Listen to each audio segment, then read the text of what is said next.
ಅವರಿಗೆ ಅದನ್ನು ತಿಳಿಸಿ. ಓಕೆ ಬರೀ ಅಧ್ಯಕ್ಷರೇ, ನಮ್ಮ ಸಿರುಗುಪ್ಪ ಕ್ಷೇತ್ರದ ವ್ಯಾಪ್ತಿಯಲ್ಲಿ ಆದೋನಿ ಮತ್ತು ಆಲೂರು ಭಾಗ, ಅಲ್ಲಿಗೆ ಸುಮಾರು 12 ಹೈಸ್ಕೂಲ್ಗಳು ಬರ್ತಾ ಇದ್ದಾವೆ.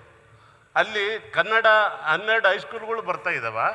ಅದ್ರ ಜೊತೆಯಲ್ಲಿ ಹಿಂದೆ ಸುಮಾರು 3 ವರ್ಷದ ಕೆಳಗಡೆ 12,000 ವಿದ್ಯಾರ್ಥಿಗಳು ಅಲ್ಲಿ ವ್ಯಾಸಂಗ ಮಾಡ್ತಾಯಿದ್ರು.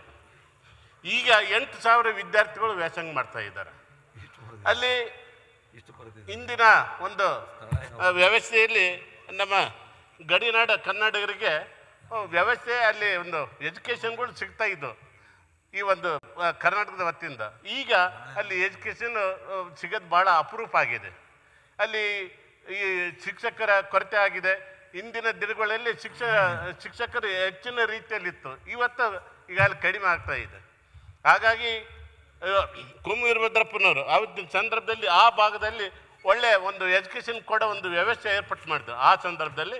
ಈಗ ಇವತ್ತು ನಮ್ಮ ಗಡಿನಾಡು ಕನ್ನಡಿಗರಿಗೆ ಅಲ್ಲಿ ಭಾಳಷ್ಟು ತೊಂದರೆ ಆಗ್ತಾಯಿದೆ ಎಜುಕೇಷನ್ ಸಲುವಾಗಿ.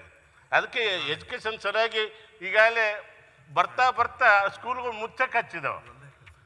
ಆ ಸ್ಕೂಲ್ಗಳನ್ನು ನಾವು ನಮ್ಮ ಕನ್ನಡಿಗರಿಗೆ ನಾವು ಉಳಿಸ್ಬೇಕಾದ್ರೆ ಈಗ ಅವರು ಹೇಳ್ತಾ ಇದ್ದಾರೆ. ನಿನ್ನೆ ಒಂದು ಫೋನ್ ಮಾಡಿದ್ರು, ನಮಗೆ ಕಣ್ಣೀರು ಬರ್ತಿದ್ದೇವೆ, ನಮ್ಗೆ ಕರ್ನಾಟಕ ಇದ್ರೆ ಚೆನ್ನಾಗಿತ್ತು, ಆಂಧ್ರ ಗಡಿಭಾಗಿದೆ, ಆಂಧ್ರ ಗಡಿಭಾಗಿರೋದ್ರಿಂದ ನಮಗೆ ಭಾಳ ಅನ್ಯಾಯ ಆಗ್ತಿದೆ, ಕರ್ನಾಟಕಕ್ಕೆ ಸೇರಿ ಅಂತ ಅವ್ರು ಕೇಳ್ತಾ ಇದ್ದಾರೆ.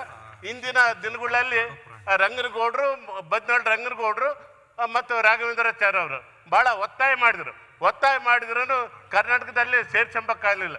ಕೌತಾಳಿ ಇರ್ಬೋದು ಅಥವಾ ಹರಿವಾಣ ಇರ್ಬೋದು ಅಥವಾ ಹರಿವಾಣ ಮತ್ತು ಒಳಗುಂದೆ, ಇವೆಲ್ಲ ಹಳ್ಳಿಗಳು ಸುಮಾರು 40 ಹಳ್ಳಿಗಳು ಬರ್ತಿದ್ವು. ಅದಕ್ಕೆ ಅಲ್ಲಿ ಭಾಳ ಕನ್ನಡಿಗರಿಗೆ ತೊಂದರೆ ಆಗ್ತಿದೆ. ಎಜುಕೇಷನ್ಗೆ ಹೆಚ್ಚಿನ ಒತ್ತು ಕೊಡ್ಬೇಕಂತಂದೇಳಿ ಮಾನ್ಯ ಸರ್ಕಾರವನ್ನು ನಾನು ಒತ್ತಾಯ ಮಾಡ್ತಾ ಇದ್ದೀನಿ. ಓಕೆ, ನಾಡಗೌಡರು.